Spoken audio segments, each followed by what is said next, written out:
Okay, so our next question is quadrants in which a given coordinate lies. Now, before getting into this problem, I am pretty much sure that you remember all the geometry concepts that have been taught in school, okay? And all about that is about x-axis, y-axis, 3D planes, 2D planes, then quadrants and all these concepts. Now, let's take a quick overview on all those concepts and we will solve this problem. Okay, now the question is basically you will be given x and y coordinates and you will need to specify whether in which quadrant that coordinate lies.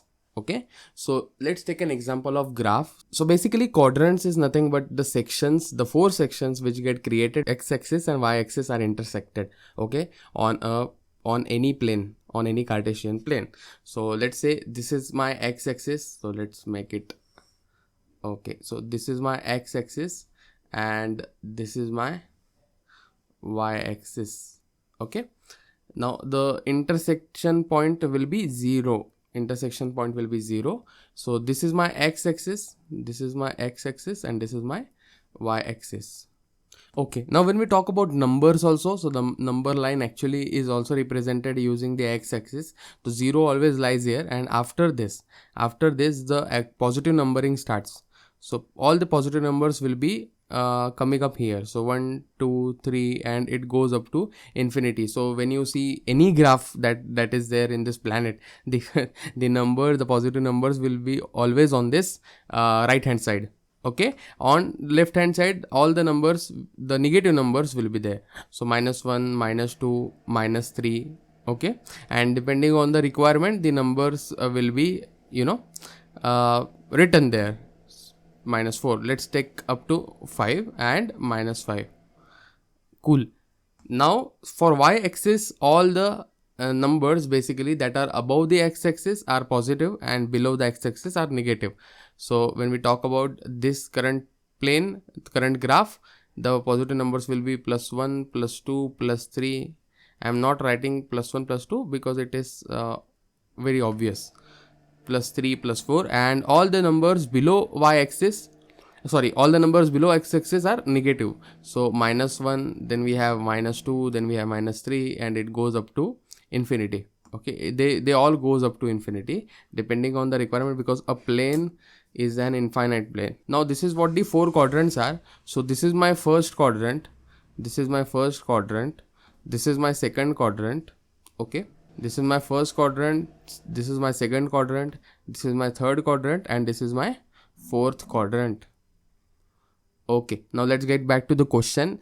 The question is basically x and y coordinates will be given to you and you will need to specify in which quadrant the coordinate lies. Okay, and you must have got the logic here. Basically what we will check, we will be given x and y coordinate, right? So we will check if my x is positive and y is positive, then my coordinate lies in first quadrant. It is as simple as that. We will check if my x is positive and y is positive and it is not 0, of course, and it is not 0, the coordinate lies in first quadrant. If my x is negative but my y is positive, are you getting it?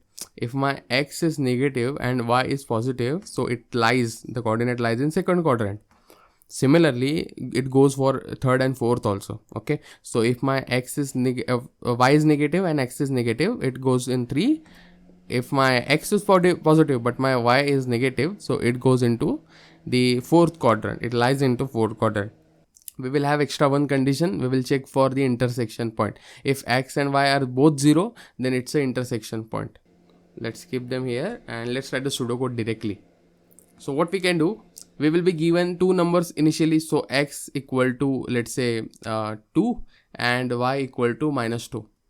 I am properly defining this number. This can also be a user input. Okay, now we will have some basic conditions. We will check if my x is greater than 0, because if my x is greater than 0 and at the same time if my y is greater than 0. Okay, if this is the condition, then we will directly print the coordinate lies in first quadrant. See, if my x is 0 and y is 0, if my x is greater than 0 and y is greater than 0, the coordinate lies in first quadrant. Okay, now we can check else if my x is less than 0. If my x is less than 0 but my y is positive and y is greater than 0, if this is the condition, then we can simply print that the coordinate lies in second quadrant. I hope you must have got the third logic that we have. Else if x is less than 0 and y is also less than 0, if this is the condition, then the coordinate lies in third quadrant. And in the else, if x is greater than 0 and my y is less than 0, then we can simply say that the number lies in fourth quadrant. But what if all these conditions will fail? So what is the final else condition? So there will not be any else. See, if my number doesn't lie in any coordinate given to us, that means the coordinate is intersectional point. So we can simply say else, we can directly print that the coordinate, not number, is an intersection point. Now let's try to incorporate this into actual course. Thanks for watching. Okay, now let's code this problem, quadrant in which given coordinate lies. It is most simple problem and let's get this done. Okay, so I have declared two variables x and y, okay, for respective coordinates like x coordinate and y coordinate. I am taking this input from the user and here we are just checking the same thing. If x is greater than 0 and y is greater than 0, that means it's a first quadrant. If x is less than 0 but y is greater than 0, it's quadrant second. And if the x is less than 0 and y is less than 0, then the quadrant is 3. And if x is greater than 0 and y is less than 0, negative, the quadrant is 4. Here I have added extra conditions. If both the numbers are 0, then it is the origin. If only x is 0, then the actually coordinate lies on the y-axis, and if my y is 0, then coordinate lies on the x-axis. I have just added two extra conditions. No need to add this, but you will find it very easy. Okay, now if you try to run it, let me create a problem and let's something like 2, 4.